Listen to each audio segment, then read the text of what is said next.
This continues to be absolutely ridiculous. And the reason I say that is because there seems to be a very simple solution to this problem. There is one thing that the Olympics can do that would make all of this controversy, all of this backlash go away. One way or the other, it would go away. Let's assume for a second that you're in a management position at work. I know a lot of you guys in this audience, you guys have leadership positions at your job, so you should be able to answer this question with ease. You're dealing with a problematic employee. Now, their work is impeccable. They are very good at their job when they show up. At least once a week, they are either showing up late or they're calling in sick. I have a bunion. I can't come to work today. I have a boil on my boodle. I woke up with a brutal hangover from overconsumption of Frank and his special beans. I can't come to work. Sometimes you notice this employee is exhibiting odd behavior, bloodshot eyes, constantly scratching their nose. Perhaps they have a bad case of the sniffles in the middle of August. Very strange, very strange. What are you going to do about it? If you're not being handcuffed by a labor union, and especially if you're in a right-to-work state, you're probably going to send them for a drug test. Now, of course, your company, they're going to call it a random drug test. Maybe you select one or two other employees who you know are clean to be drug tested as well, so it seems a bit more random. But more than likely, you are going to act on your suspicions and require the problematic employee to go for a drug test because it is the easiest solution to your problem, right? You don't want to ask them directly if they're using frosty snow for reasons other than building a snowman. Asking questions like that in the year of our Lord 2024, it could put you at risk of a lawsuit.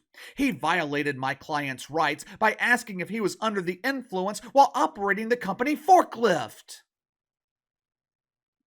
You're going to require a random drug test because that is the easiest solution to the problem. So let me ask you something. How come the Olympics aren't doing the same thing?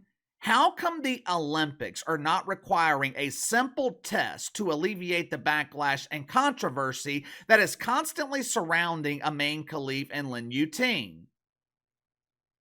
If you haven't already, make sure to like and subscribe. You can follow me on Twitter at KC_BTL84. Yesterday, the International Boxing Association, the same organization that disqualified Imane Khelif and Yu-Ting last year because they allegedly possessed XY chromosomes. You know, the Russians, they seem to be experts at busting people in possession of concealed substances. They busted Bob Greiner trying to sneak Cheech and Chong through customs at the airport, and they allegedly busted Imane Khelif and Yu-Ting for having XY chromosomes. Yesterday, the IBA held a press conference with the media to discuss the eligibility of Imane Khelif and Yu-Ting. Now, naturally, the woke media was full of fake outrage. For starters, the IBA had the audacity to criticize the Olympics for their display of debauchery at the opening ceremony. According to the media, the leaders of the IBA, they were very vague in their explanations.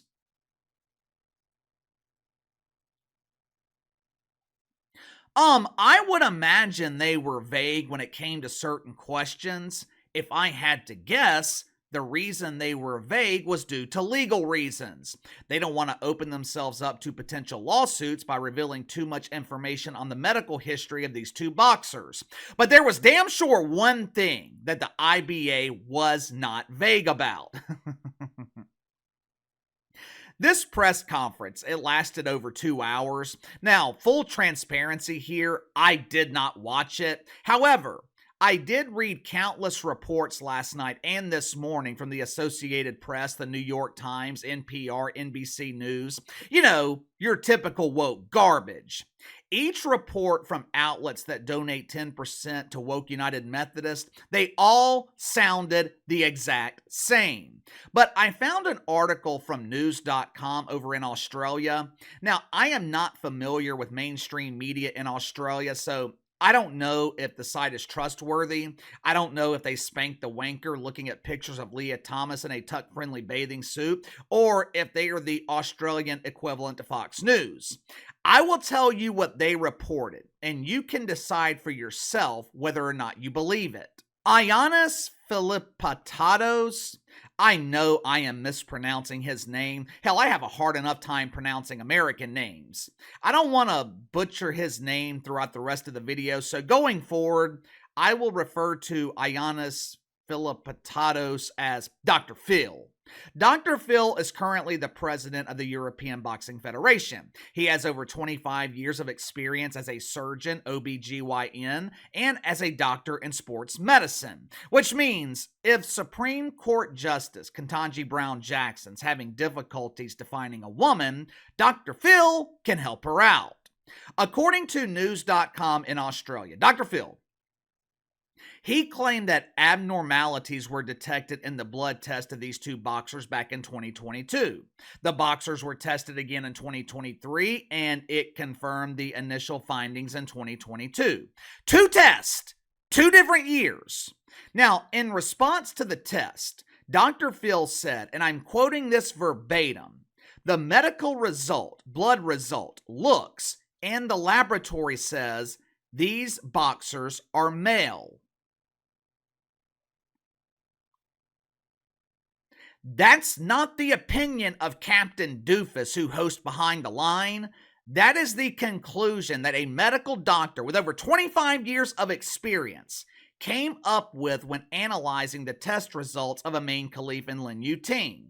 During the press conference yesterday, Dr. Phil, he tried to explain to the media the difference between men and women. Watch for yourself. We have two guidelines, 2 categories, men and women. Let's protect women. That means woman's category must be only woman. Only. I think you agree.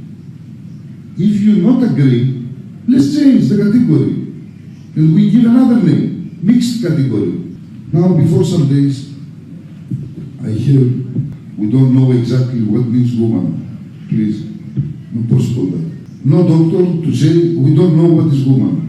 Okay, if you don't know, ask one doctor, but let the doctor speak.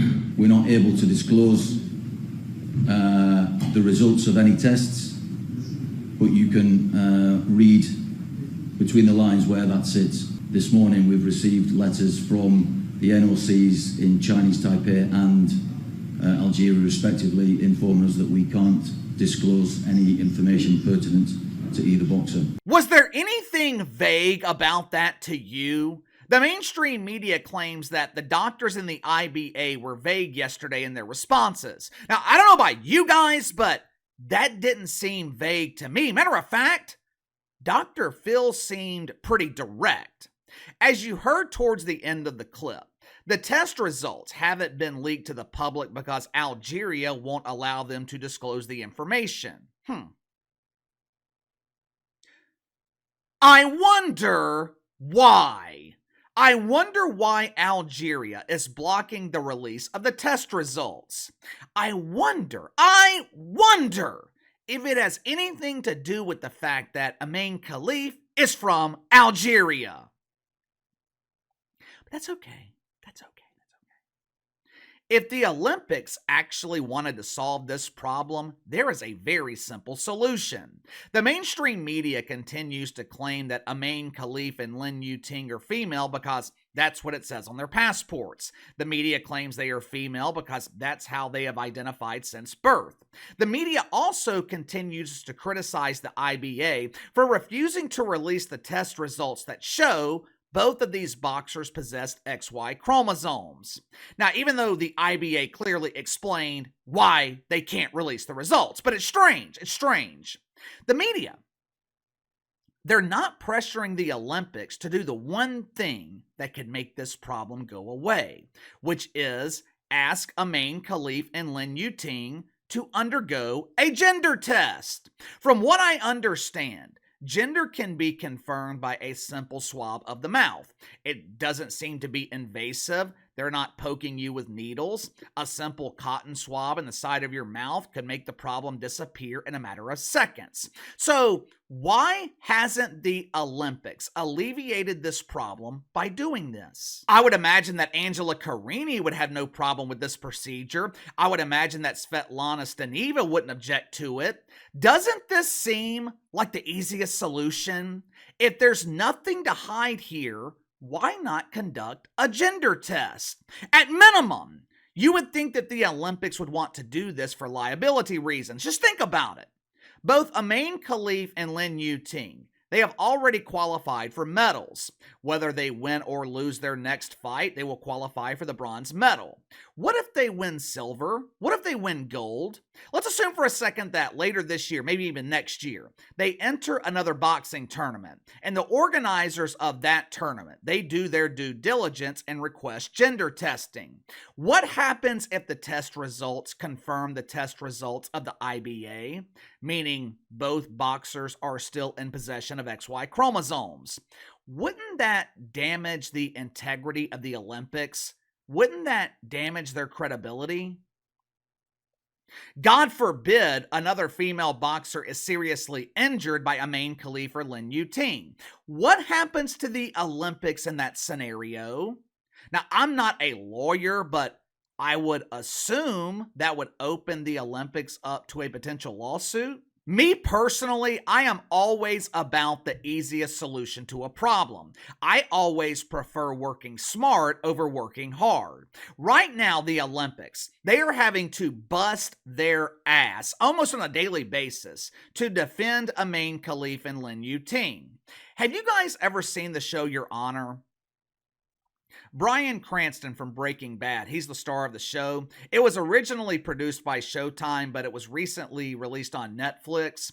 Bryan Cranston, he plays a judge in New Orleans. First episode of the show, his teenage son's driving down the road and he accidentally hits a kid riding a bike. That kid happened to be a mobster's son. Long story short, the rest of the series, it follows Bryan Cranston attempting to cover up what happened. Brutal process. He's constantly having to lie and constantly having to remember all the lies that he is told. It's similar to what's going on right now with the Olympics. Look, I don't know the gender of Imane Khelif or Yu-Ting. I don't know. For all I know, they could be female, and all this backlash, all this controversy was just a big waste of time. But I keep asking myself, if there's nothing to hide here, why wouldn't the Olympics just conduct the test? Maybe it's not that simple, but it damn sure seems that way. The IBA supposedly did it, not once, but twice. So why won't the Olympics do it? And if they've already done it, why won't they reveal the results? You tell me. Sound off in the comments below. Like, subscribe, share the video. Appreciate your support. Best way to contact me is by email at btlkc84@gmail.com, and I'll see you guys later.